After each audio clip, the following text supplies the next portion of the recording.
Hello, everyone, and welcome to tonight's EllieMD educational series. We're excited to have you here as we continue our mission to support healthier, longer lives. At EllieMD, we're more than just a telehealth company. We offer education, community, and innovative healthcare solutions to guide you on your wellness journey. Tonight, we're thrilled to welcome a very special guest, Dr. Matt Segar. Dr. Segar is a cardiologist and data scientist focused on improving cardiovascular care through machine learning. As a cardiac electrophysiology fellow at the Texas Heart Institute, he works on developing risk prediction models and tools for cardiovascular diseases with a special focus on diabetes-related complications. He graduated from internal medicine residency at UT Southwestern Medical Center and received his medical degree from the Indiana University School of Medicine. He also graduated with a degree in computer science with honors from Bucknell University and a master's of science in bioinformatics from Indiana University. Gosh, you're so impressive. Dr. Segar is passionate about using data to create personalized, equitable healthcare solutions that improve patient health outcomes. His current research focuses on using machine learning and AI to improve risk prediction and tailor medical therapies to identify and treat cardiovascular disease. Dr. Segar, welcome, welcome, welcome to our community. Welcome. Thank you. I'm incredibly excited to be here. This is a topic that I'm very passionate about, and I have a lot to say. I'm really excited to jump in. Oh, well, thank you for being here. Can you just, before we get started, tell us why you decided to become a cardiologist, how you're marrying AI, machine learning, technology, computer science with cardiology, and how you're helping your patients and society as a whole? Yeah. Well, thank you again for inviting me. My story is I was a programmer, a computer scientist prior to medical school, got very tired of just staring at computers all day and wanted to do something that can combine biology with technology, and medicine was the perfect overlap with those two interests. And what I really strive for and what my big research interests are is finding the right treatment, because we have so many treatments for the right patient at the right time. So you have lots of different medicines that may help certain people more than others, and having that connection and figuring out what the best medicine is for a patient and someone that comes to talk with you is incredibly important. So it's what I've really strived to do over the last decade or more now. Well, thank you. Thank you for that. Can you tell us, you have some experience with liraglutide, research in liraglutide. Can you share your background in research and what you've done in the past? Yeah, so the diabetes space has been something that I've been interested in now for the last 7 years, dating back from the SGLT2 trials, getting involved with some of those, and then now with more of the GLPs. And liraglutide is a medicine that's been around for a while now, almost 2 decades. 2004 is when it first came out, or first was around. And one of the studies we've done is looking at why or how liraglutide helps reduce weight. And specifically, we looked at MRI results in people with liraglutide at starting, and then after 6, 8, 12, 16 weeks, and see the decrease in fat within the muscle itself, not just adipose around your belly, but the amount of fat that gets reduced in the muscles in your legs and thigh is pretty substantial. And that was very significant, a very positive finding that can help explain why and how these medicines are working to reduce weight. Yeah, I would love for us to get into that, but before we start, maybe you can distinguish or differentiate a little bit between what, like the general for anyone who's new. I mean, we have some people in this community who have been using GLP-1s for a very long time, myself included, but others are brand new and they're coming on this call to learn about GLP-1. So can you distinguish between liraglutide, semaglutide, tirzepatide, and just tell us how GLP-1s work on some of the overall benefits? Yeah. So the story of GLPs is kind of rooted in serendipity. So we've noticed these medicines have been around for 2 decades. Like I've said, exenatide was the first one that came out. The problem with these medicines is that they were daily dosing. So imagine having to inject yourself every single day. They were not really feasible except in very specific population. What has changed though is once we started being able to formulate these on a weekly basis, and that started with semaglutide. All these that end in utides are all GLP-1 medicines. So what is GLP? So GLP is a medicine or a hormone that is naturally produced in the body. It's expressed in the pancreas and some in the intestine as well, and it acts on lots of different parts of the body. It acts in the brain, it acts in the stomach, it acts in the pancreas, and then it acts in the intestine as well. And it has really positive benefits. We need this hormone to survive. It helps regulate insulin. It helps regulate a lot of the processes that our body needs on a day-to-day basis. So GLP-1 agonists, or medicines that are like the natural hormone, have been around and become really popular. What we're starting to learn too are these other medicines like GIP, another naturally produced hormone. When you combine it with GLP, so you have GLP and GIP, you get tirzepatide. And that's another very common medicine that has added benefits from just the GLP. You get this GIP, so you get the liver benefits and a few other things that we can talk about as well. But the key important thing here is that a lot of these are naturally produced hormones. We're just mimicking what the body naturally does, but kind of ramp it up in a more beneficial or additive way. Yeah, I would love for you to discuss that, and we can talk about the benefits of tirzepatide versus semaglutide, liraglutide. But can you tell us all the added benefits besides weight loss? I mean, a lot of people know these classes of medication for either diabetes or weight loss, but can you talk to us a little bit more about all the additional benefits that come with these classes of medication?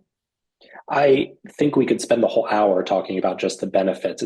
Sometimes it's easier to talk about the negatives and the benefits because they're so long. Just to give a general overview, is it helps heart health. So it acts in the heart. It helps improve blood pressure. It helps improve cardiovascular death. These people live longer, and it was one of the trials actually show that you live up to 6 months longer in a 5-year trial, which is incredible, of dying of any cardiovascular cause. It helps decrease fat in the liver.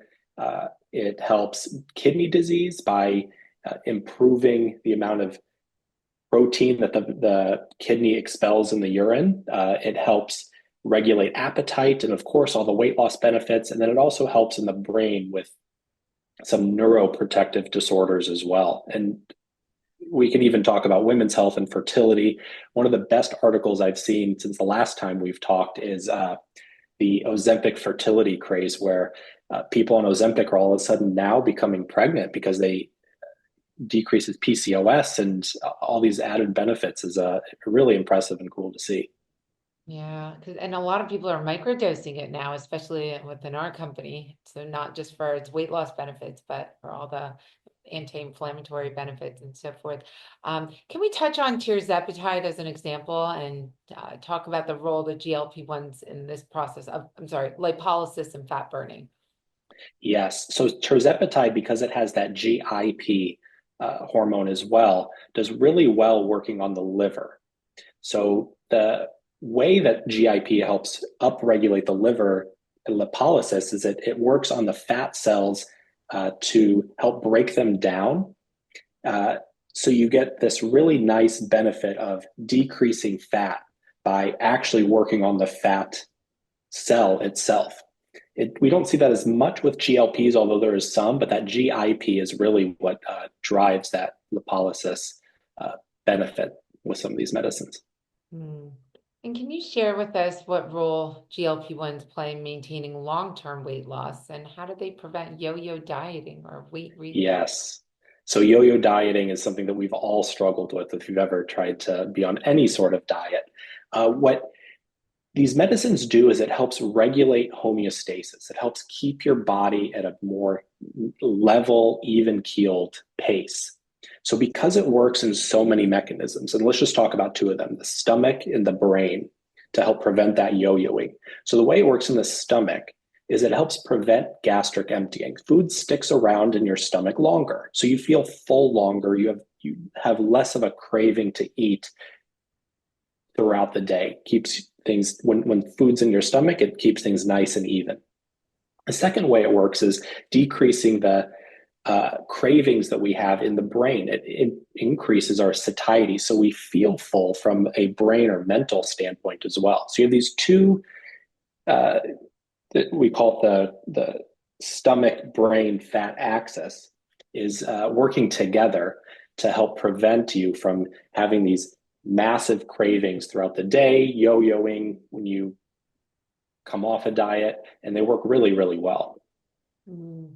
And can you share with us, you mentioned all the benefits, but side effects. Let's talk Yeah. about side effects. And why do you typically tell patients to slowly titrate up as opposed to go to a specific dose of zero point 0.5 or 5 milligrams? Yes. So these medicines are naturally in the body, but they're not used to, your body's not used to having them at this concentration. So that's why we start low. So the way the medicines work can help explain why some of these side effects exist. So when we say that the medicine acts by not letting food pass from the stomach, food sits around in the stomach, you're going to feel nauseated. And that's by far and away the most common side effect that we see. It tends to go away as the time goes on. I usually tell patients 3 to 4 weeks, and then things get a lot better. But they can be pretty drastic. Up to 40% of people will have some nausea when they take this medicine. It's expected, it's normal. I always tell people to start slow, eat what you can, and just understand that it's going to happen. The second biggest side effect that a lot of people have is diarrhea or constipation. I can't predict, no one can predict what you're going to have, but more likely than not, you're going to have something for the first week or two. It usually goes away. The long-term effects are pretty few. The three big things that I always talk about are pancreatitis. This medicine works on the pancreas. You ramp up the pancreas. In some people, you can get pancreatitis. This is especially seen in people that drink alcohol, is where you see it the most. You can get a delayed gastric emptying or gastroparesis. This is not as, it's reported in literature, it's reported in the news. News stories love to pick it up. But diabetes is also a major risk factor for gastroparesis. So is it the diabetes causing this, or is it the medicine? It's very hard to tell, but it is a risk.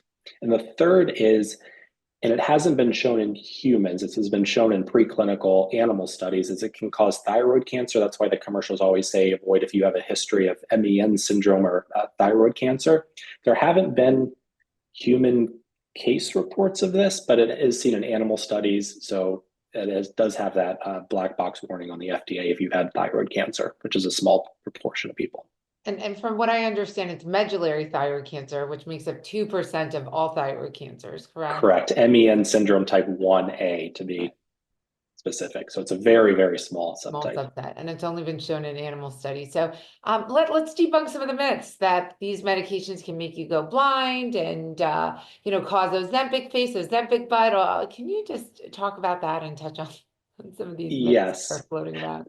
So the big thing to take away is that people love to say, we have no data. We don't know what this medicine does. We do. This medicine's been around for 20 years. We have lots of data. We've known that liraglutide or liraglutide has caused weight loss since it was approved in 2014. We've known exenatide since 2004.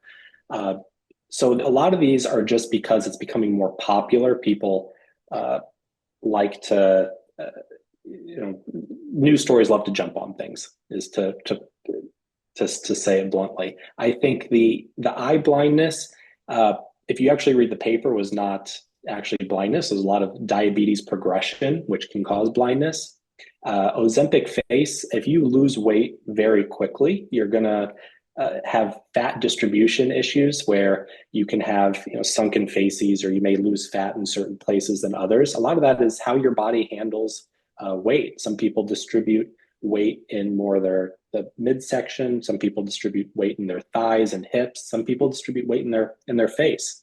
And the order in which we gain weight is a lot of times the opposite happens in how we lose weight. So a lot of it is person dependent.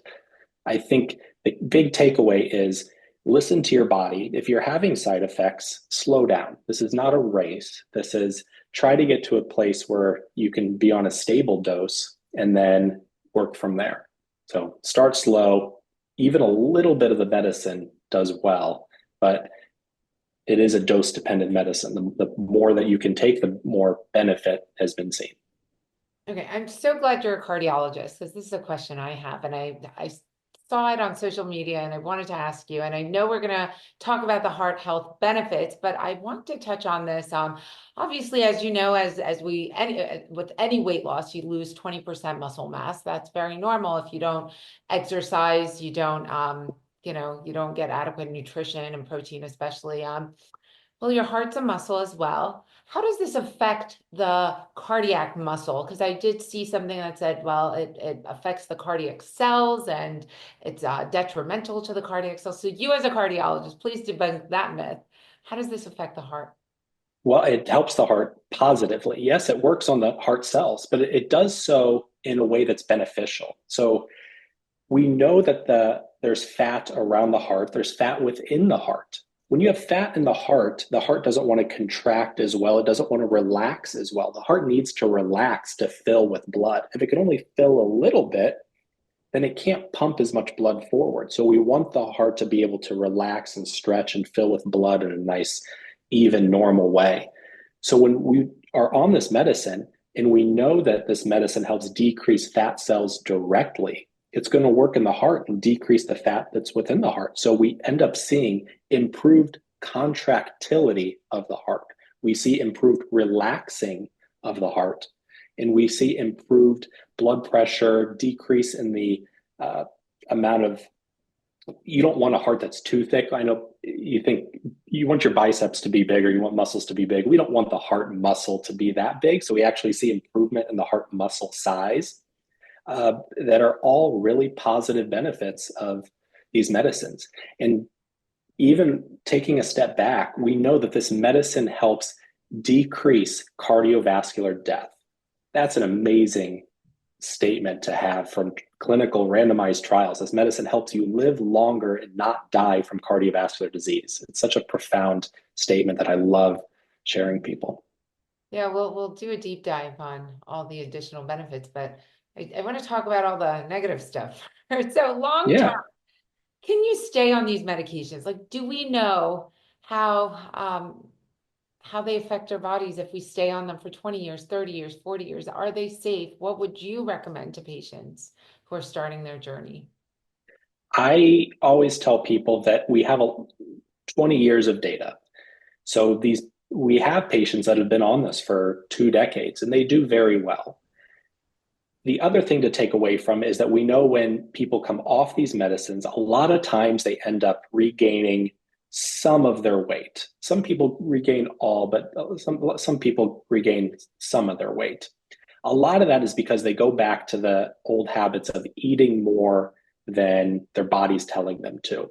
This medicine does such a great job of telling you to listen to your body, know when you're full, understand those body signals, so that if you do come off this medicine in 5, 10 years, you know what to look for and to have healthy portions, continue the exercise that you've been doing. You're setting yourself up for success. I think where this field is headed, though, in the really exciting areas, is there have been some trials and phase 2 studies that have done once monthly dosing, which is incredibly exciting. So not having to do injections every week, but every month. And some of these newer medicines actually did not have the rebound effect. So when they came off these medicines, they did not have that marked increase in weight after coming off these medicines. People stayed more or less stable and stagnant in their weight. So I think that's where the field is going. Interesting. And do you foresee a every 6 month shot and once a year shot? Do you foresee that? I mean, where's the future of these medications, these classes of medications? I really do. And so we actually have this in the cardiology space. We have statins or medicines that we take every day. We now have injections that we do every 6 months to lower cholesterol. There's no reason why we can't do the same with some of these GLP, GIP, neuropeptide, YY, amylin analogs. There's so many new medicines that are in the phase 1, 2, 3 stages, and they're all around the central idea of GLP. Mm. So since these medications are approved for diabetes and weight management, do you foresee a future where they're approved for long-term treatment of heart disease? Yes. So the FDA has approved these medicines for now four reasons. The first is type 2 diabetes, and this has been around since 2004, like I keep harping on. The second is for overweight or obesity, and there's three medicines that have been approved for that. There's liraglutide, Victoza, semaglutide, and Wegovy, and tirzepatide with Zepbound are approved for weight loss. The FDA has approved it for cardiovascular risk reduction in patients with diabetes or overweight with obesity and cardiovascular risk factors like hypertension, hyperlipidemia, and that is semaglutide or Wegovy. And then the most recent one is, as of last month, actually, December, the FDA approved it for sleep apnea. So tirzepatide is now approved for sleep apnea, which is really impressive. Yeah, as a cardiologist, how does that make you feel? Like, I think it's exciting. I think the CPAPs are very effective, but they can be cumbersome traveling with the CPAP, and it can disturb your partner. And having another avenue or medicine to improve sleep apnea is really exciting. But from the cardiovascular standpoint, I mean, it's a no-brainer. The fact that you can improve such a wide range of cardiovascular risk factors, from blood pressure to kidney disease to heart contractility and decreasing arrhythmias. Just about everything within the cardiology space can get improved by these medicines. gosh, very good distract. So can you touch on how GLP-1 medications affect cholesterol levels and blood sugar? Yes. So cholesterol is an exciting one. So, I mean, we can get to the gene specific area in which these medicines work, but the grand scheme is that they all work by acting in the liver to upregulate certain proteins that help improve HDL. HDL is the good cholesterol. And so what good cholesterol does is it helps decrease the amount of bad cholesterol we have in our bloodstream so that it can be expelled from the body. So we do see some good improvements in overall cholesterol, increases in good cholesterol, and decreases in bad cholesterol with these medicines. Blood sugar is the first reason why these medicines were approved. They work on the pancreas, they increase insulin response so that the insulin can help naturally decrease the amount of blood sugar that is in the body. It can work in the kidney by helping get rid of more sugar as well. So the total body glucose or sugar your body has goes down. And so it's interesting. You hear a lot about GLP-1s and their assistance with Alzheimer's and dementia, and it could become a frontline drug to prevent Alzheimer's and dementia. Can you elaborate on that and how that works exactly? Yeah, I think so. We don't have any clinical trial data in this space. It's very hard to run Alzheimer's and Parkinson's disease studies. What we do have is some observational data and some mechanistic studies where we think this might work. Because this medicine works in the brain and it has such profound anti-inflammatory properties, is that we do see that it has some neurocognitive or neuroprotective properties as well.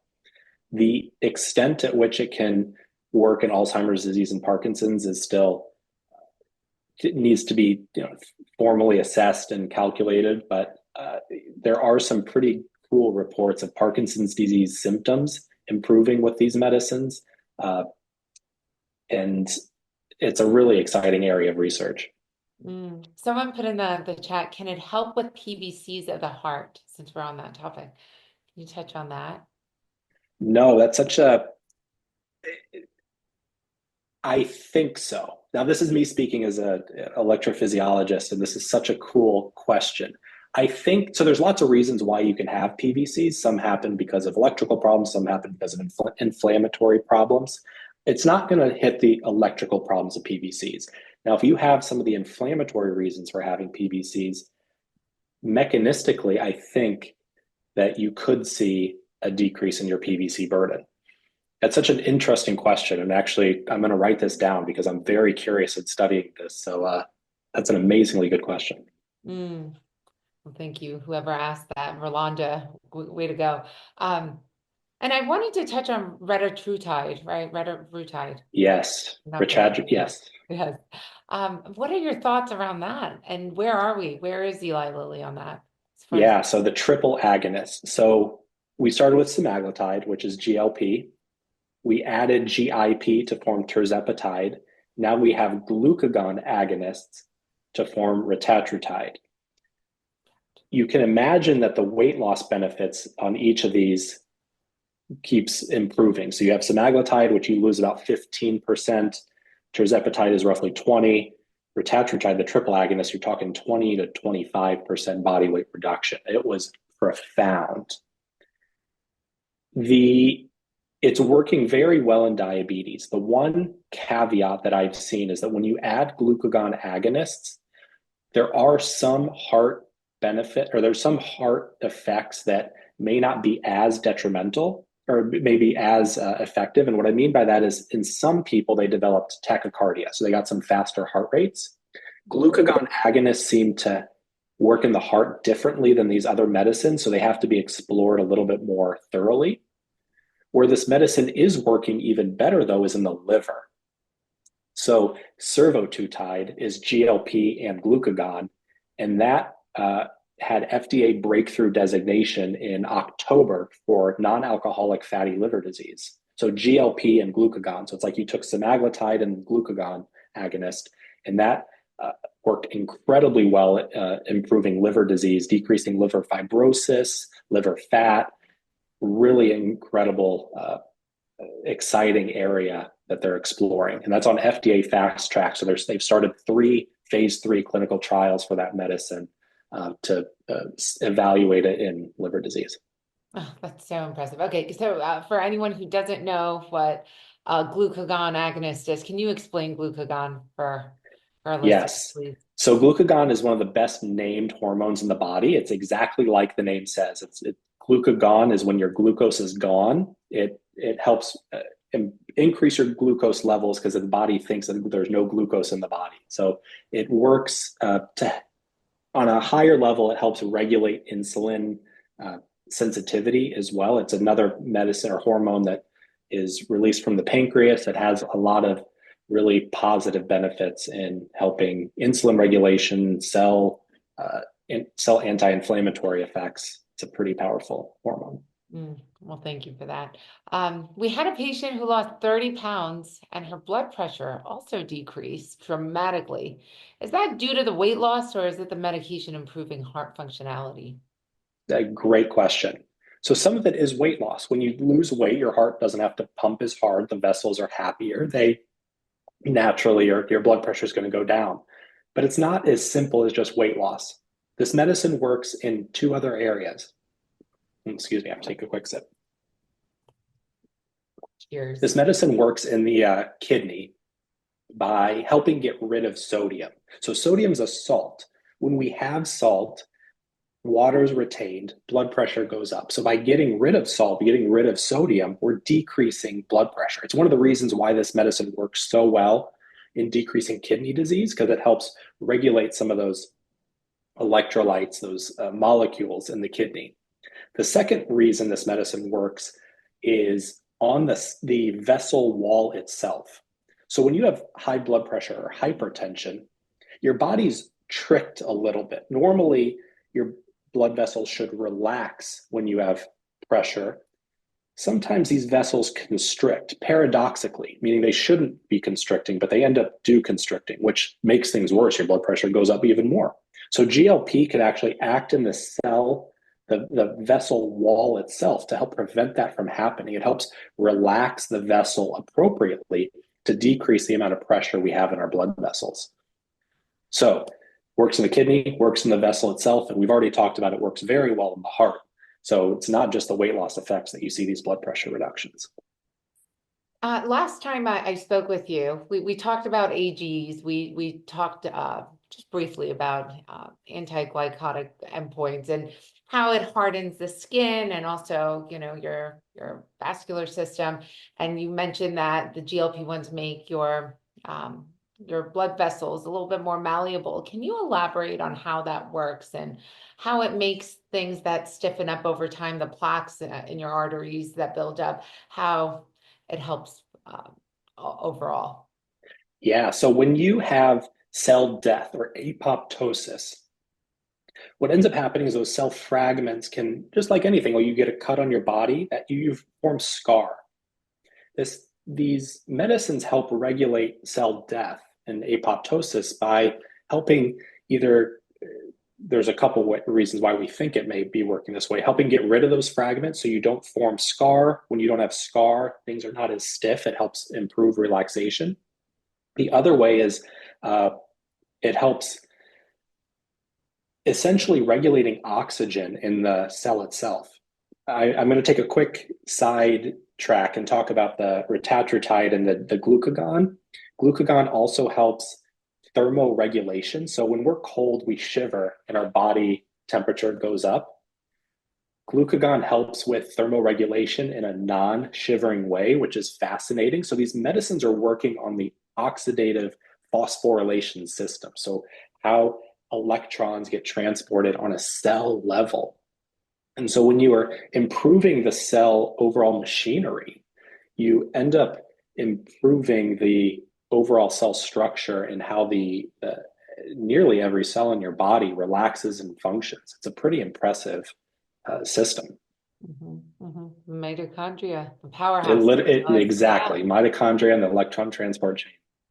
You're repairing all of that. So do you see a day and time when GLP-1s might replace statins altogether?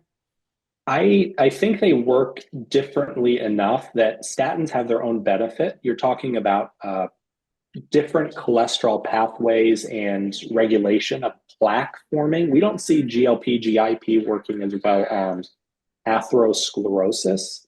These medicines work in different ways, heart failure, kidney disease, diabetes space, but actual plaque forming is a little bit different process, macrophages and foamy cell accumulation. So there is still benefit in lipid lowering therapies that are going to be additive to this class GLP medicines. Yeah, but if you decrease your overall cholesterol and you're healthier overall, I could see, but so you don't see a time when GLPs would replace statins altogether. I don't think if you have a need for a statin, I think that there's benefits of statins. I think where these medicines will help is help preventing you from needing a statin in the first place. So if you can help prevent yourself from getting to that ASCVD risk above 10%, then yeah, I don't need to prescribe you a statin. We've prevented that. We've saved you a medicine.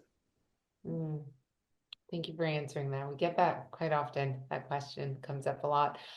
What are some of the unusual side effects of taking GLP-1s? There have been some reports of doctors prescribing them for addictions, such as for alcohol and smoking, shopping addiction. Can you touch on that? Yes. So these are all off-label indications, but as you can see that these medicines work in lots of different ways. In medicine, we call this pleiotropic, meaning it works all across the body. It's such an apt term for this medicine.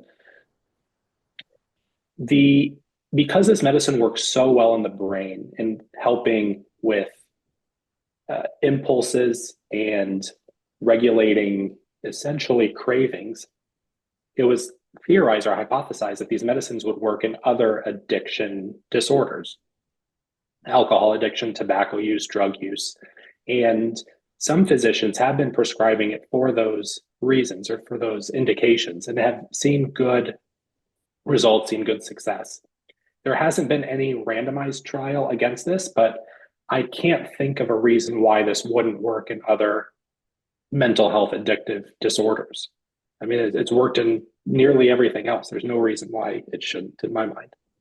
Do we know exactly why? Is it how it works on the dopamine pathways, how it works on the reward pathways? Can you elaborate a little bit more on that? Or is it just because your gut functionality improves and most of your neurotransmitters are made in the gut? I mean, like, what is it ultimately? That's a great question. I'm not a neuroscientist. My understanding of it and what I explain to people is that there's two parts of the brain where, excuse me, this works really well.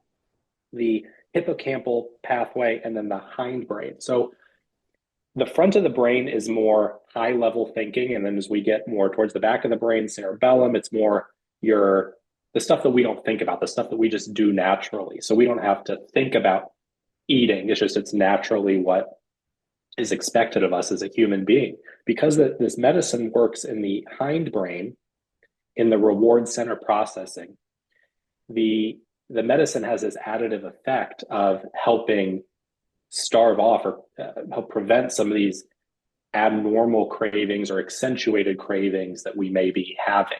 So when we think of overeating as a mental health disorder, because it's your brain needs food, it's just doing it in an additive, ramped up way. This medicine has helped bringing it down to a more tame level, and that's all more hindbrain, back of the brain type thinking and processes.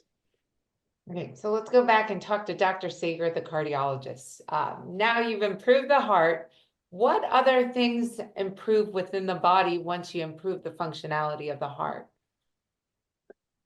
Oh, there's so many things. So blood pressure is a very big one. I think what's very satisfying is when you have a patient that starts on this medicine, they start this journey, you are starting them on a very low dose of semaglutide, they start increasing, the weight starts coming down, and they're like, hey, doctor, my blood pressure is getting a little low. Can I come off this one? Yes, absolutely. Let's come off that medicine. Hey, my blood pressure is still a little low. So you end up decreasing the amount of medicines these people need. And that's very exciting. It's for lots of different reasons. Their heart functions better, their heart relaxation's better. They don't accumulate fluid on the body because your heart can pump more. Fluid doesn't build up as easily. So we're able to come off the water pill. We're able to come off the blood pressure pills. Hey, my diabetes is better controlled. We can come off insulin. So it's a really impressive medicine that touches on so many areas of the body that we were supplementing with lots of different medicines because that's all we had in our tool arsenal. But now we have this kind of Swiss Army knife medicines that allows us to tackle so many problems in one. Which is great because all of these medications that we take come with so many other side effects, right? Exactly. I don't like taking medicines. No one likes taking medicines. We do them because we think the benefits outweigh the risks. And when we can do it in a way that tackles so many different body problems, is really satisfying. Yeah. Teresa wrote, can you speak on the anti-inflammatory side effects or benefits and the possible relief for those with autoimmune issues like lupus? That's a great question. So we talked a little bit on the anti-inflammatory effects because this working in the cell membrane or cell transport system itself, you get improved cellular mechanics or functionality or machinery that decreases inflammation on a cell level. Where we still don't know is how this works on an immune level, how this works on B cells, T cells, et cetera. It's an incredibly interesting area. I'm really optimistic that it will help some arthritic and rheumatologic diseases, but we just don't know at this time. I mean, autoimmune diseases are so new in our understanding to begin with. And then when you add this medicine that we're still learning things about, I think only time will tell how it'll pan out. But I'm really optimistic. And you touched on kidney disease, but can you elaborate a little bit more on how do GLP-1 medications help with kidney disease?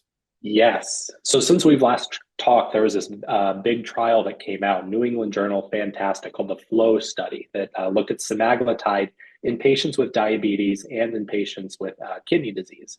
And what they saw was a massive 25% improvement in the time to dialysis, the time to kidney transplant, worsening of kidney disease. And it's for those reasons that we talked about, because it does so much better at handling electrolytes in the kidney, lowering blood pressure in the kidney. Think of the kidney like a sieve. When you have a lot of pressure pushing in the kidney, lots of things are going to spill out. So when you can lower that pressure, you get time for the kidney to work to reabsorb the things that it needs to get rid of the things that it doesn't need.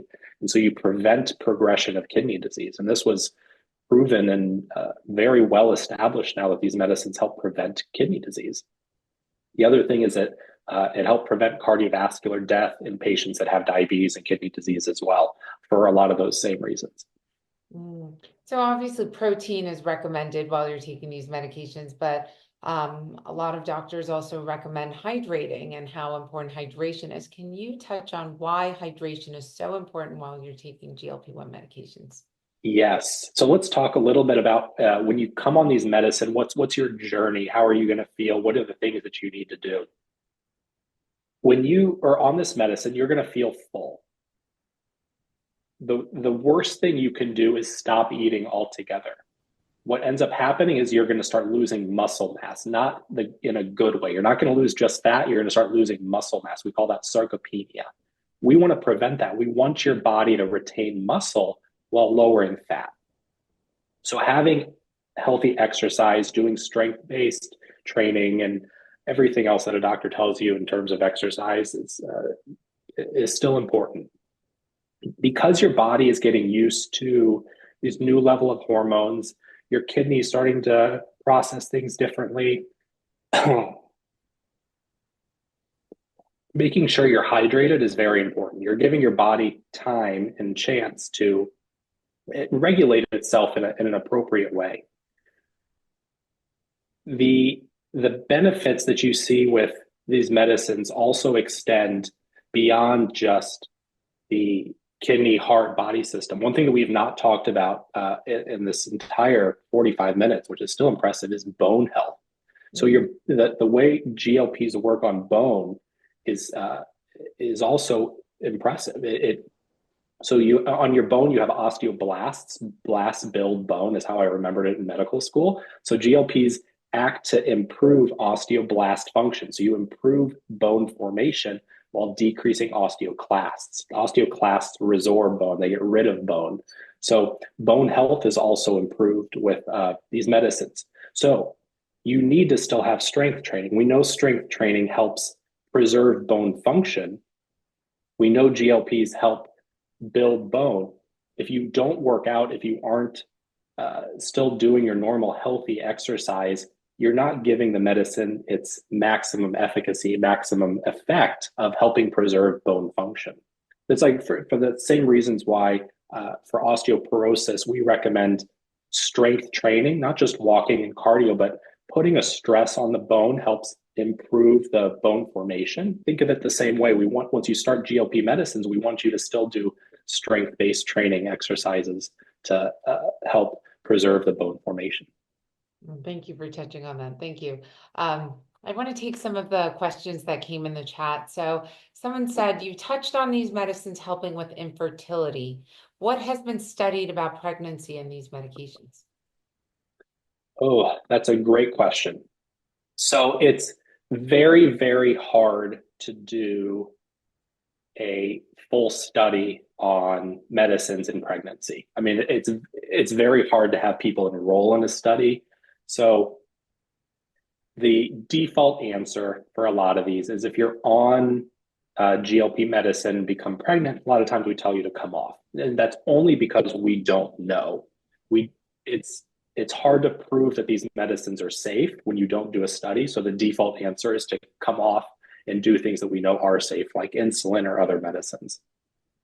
I'm very hopeful that we will be able to show that these medicines are safe because dosing insulin when you're pregnant is very cumbersome. Gestational diabetes is a real problem that people in my family members have suffered from, and I don't like seeing people go through it. But at the same time, we don't know if these medicines cross the placenta. We don't want the baby to have hypoglycemia or changes in their glucose regulation. So the safe answer, until we know more, is to come off and do what has been proven to be safe and effective. And do you know how long, a question just came in on this topic, how long you should be off the medicine before you get pregnant? Is there a recommendation in the medical field? These medicines don't stick around too long, so even a week and the medicine's mostly out of the body. Okay, so for all those Ozempic babies, you're safe, you're good. Mm-hmm. Have you seen a switch in the medical field as a whole to prescribing this more than the past for reasons other than diabetes and weight loss? 100%. Even in the decade that been around medicine is a lot of times cardiologists would never prescribe a diabetes medicine. And because we now know that these medicines are labeled for cardioprotective benefits, for sleep apnea benefits, for kidney disease benefits, they are much more commonly prescribed for those reasons. So you have patients with diabetes that we can give these medicines, but you also have patients that we want to lower their cardiovascular risk. We can give them these medicines. It just adds a really nice tool in our arsenal that is kind of the Swiss Army knife, like we've been talking about, that we want to help come off diuretics and blood pressure medicines and a whole swath of other things. It's been pretty impressive and helpful. The challenge is getting these medicines. Their insurance makes it very hard to obtain. So having other avenues where you can get them is really, really beneficial. And frankly, what I've recommended to a lot of my patients as well. We'll recommend them here at Ellie. We've got the compounded version, so no shortages here. I do want to touch on and let's talk a little about hormones and GLP-1s. Do you see that hormones balance out, or what happens to our hormones once we lose the weight or while we are on these medications? What are you seeing in the medical field? That's a great question. So you do see, so let's say, for example, in diabetes, when you have diabetes, you have problems with insulin regulation. You get on one of these medicines that helps improve insulin regulation. You lose weight, you help rebuild some of the body's natural processes. Then, hey, all of a sudden, yeah, my body is processing things more normally. Maybe I can come off them for diabetes. Maybe my pancreas is now ramped up. I'm secreting GIP and GLP more naturally from the pancreas, and I don't need to supplement it with semaglutide, for example. That's entirely possible, and frankly, we see it. And if you stick to it and are very regimented and take these medicines as appropriate, yeah, I absolutely can see that hormone regulation improves with use of these medicines. It's a question for you. Any information on strokes, especially when someone has total loss on one side? So these medicines have been shown to prevent strokes. So when we talk about cardiovascular death, the vascular and cardiovascular includes stroke. A lot of times it's from atherosclerotic stroke. So when you have plaques in the brain, that was an outcome in a lot of these trials. Improving stroke symptoms after a stroke has already formed is, first off, very challenging, and repairing the damage that's been done to the brain is not something that's typically seen with these medicines. It's something that I wish these medicines could help do, but repairing the damage within the brain structure is after scar is formed, after you have cell death, it's very mechanistically very challenging to bring back cells that have already gone. Now, as far as your body adapting to these medications, are you seeing any reports of that where patients have to keep titrating up and then there's a point where this medication just doesn't work for them anymore? Or no, there's just no possible way to reach that? If you asked me this a year ago, I would have said that no, there's no possible way that people can reach that. I think now we are learning more that, people do get more adapted to these medicines. And so, for example, if you're on semaglutide and you go up to 2.4 milligrams of semaglutide, which is a big dose, and you're still not achieving the results that you want, that's where having another tool like tirzepatide really comes beneficial. So you can go from semaglutide to tirzepatide and then dose up tirzepatide to the max doses that you can tolerate. I haven't seen people max out tirzepatide yet personally, but theoretically, if that does happen, I'm sure and I'm confident down the pipeline we're going to have another tool in our arsenal, whether it's a completely other medicine that's like more neuroprotein YY or one of the triple agonists that we talked about. So there's lots of ways that we can combat that even if you are on the maximum dose. Or maybe there's an underlying issue, right? There's another metabolic disorder, or there's an underlying issue, and you should get checked out. Yeah. And making sure you're taking the medicine the right way. Sometimes alternating sites. So if you're always somebody that injects it in the stomach time after time after time, maybe going to the other side or trying your thigh. There's lots of other things we can try. Agreed. Mm. This is a good question because I'm getting seeing some very similar ones come in about the difference between semaglutide and tirzepatide.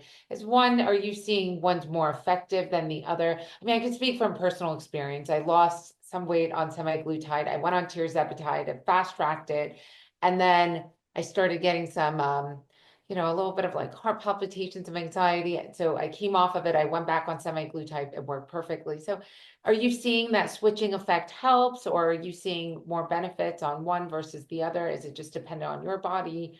What are you seeing? Well, I think it's very interesting because we talked on the tachycardia, ramping up the heart with the more that you add some of these hormones. So it's very possible that's what you experienced and not surprising me.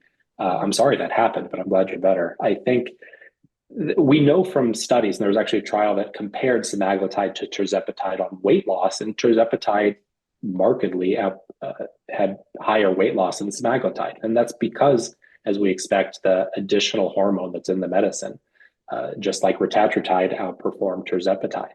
When you talk about cardiovascular risk, we don't know for sure if one is better than the other yet. We know that they work. We just don't know. We don't have any head-to-head comparisons on cardiovascular risk.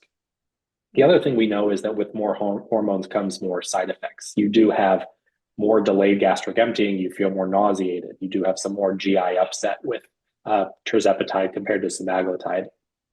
This is another reason why we start slow and ramp up. It's another reason why a lot of times people start with semaglutide first. And then once you've reached semaglutide, switching over to tirzepatide is another strategy. So a lot of, like we said, it's very well understood that these medicines are same but different. And with more hormones comes more weight loss, but also at the expense of possibly more side effects. So we know these medications have been a game changer. They are going to be the medicine of the century, I would even say, right?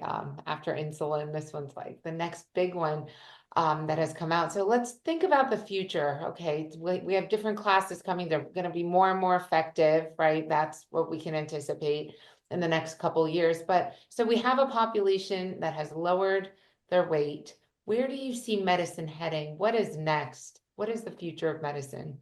Yes, I think this was laid out very nicely in so many cool papers where they talked about the future of GLP medicines, and there's lots of other medicines that are in the pipeline. So, for example, amylin analog, amylin's another hormone that's produced by the pancreas. This has been around for over a decade. Weight loss, much better safety and side effect profile, except it's a 3 time a day injection. That's why no one uses it right now. So changing the formulation of these medicines to being longer acting so that you only have to do injections once a week, once a month, once a year, ideally, is where a lot of the future drug development is going. The second is in understanding where these medicines work and why these medicines don't work in certain people. I just submitted a grant last week, I kid you not, on trying to identify who benefits most from GLP medicines. Hope it gets funded, but it's a really exciting area of research. And it's exactly like we're talking about, trying to find the right medicine for the right patient at the right time. So some patients may still benefit from GLP while some may be neuropeptide YY, for example. And it's really exciting in that for the first time in the last century, we now have a plateau and a little drop on the US obesity demographic. For the first time, the rates of obesity in the US are coming down, which is so exciting. Cardiovascular disease is going down. It's not just body weight, it's the whole body effect of metabolic syndrome that's improving the landscape with these medicines. It's really exciting. It is. No, thank you so much. I think part of the reason I started Ellie and it's for this community where we can come and we can bring educators like yourself to come and talk about the future of healthcare, the benefits, really educating our community. So I just wanted to say thank you on behalf of everyone for coming on and sharing your knowledge with us. So many of us are on these medications. So many of us are talking about it, promoting it. They've been life-changing. I mean, we went to Cabo, and one person from our community had lost 370 pounds. Just imagine what that is, 370, but that's like Wow. 3 people right there. So thank you. This is a huge part of our what we're trying to do in our mission here. I really appreciate you being here. Any last words, Dr. Segar? What do you have to say to our community and anyone listening? Well, I think we have to say thank you to you as well. I thank you for bringing people like myself on that want to talk about the science and not just all the things that you see on the news, but really try to get to the data and truly understand why these medicines work. And when you understand why, you'll understand the symptoms you may have or what your journey may be. And you putting such an effort into doing that and understanding the science is really commendable. And I think everybody should applaud you, and especially with Ellie for doing that. Thank you. I hope you'll come back very, very soon and Oh, you'll I bring always have more fun. data and information. Guys, give Dr. Segar a round of applause. I know we can't hear it, but thank you so much for being here, Dr. Segar. And thank you, all of you, for tuning in tonight. We'll see you very, very soon. Have a wonderful, wonderful night.